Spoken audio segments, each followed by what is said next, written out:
2 months after Hurricane Melissa swept through the island, sections of Westmoreland remain without electricity. But for some residents still living in darkness, the start of the new year brought more than fireworks. It brought hope.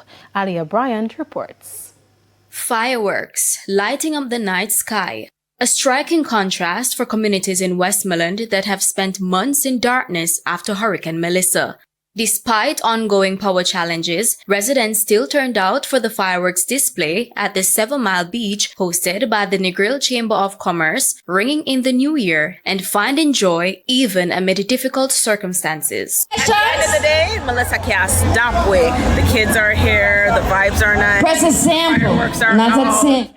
Alfred Authors hosted the event. Stress that Melissa had brought, the massivity of it was so big. It was beginning to demoralize our people.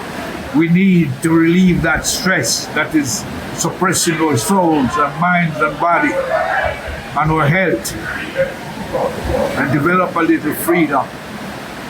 We saw it. They came right out. The kids, you should have seen them. You should have seen them frolicking and playing. Meanwhile, the Urban Development Corporation, UDC, hosted its Life, Love and Recovery Fireworks event at Long Bay Beach, Hanover. The event was part of a nationwide initiative that also included Kingston, with 4 parishes severely impacted by Hurricane Melissa selected to host official New Year's Eve fireworks displays, one they say was intended to offer a sense of renewal and hope. For some families still without electricity, candles and generators may still power their homes.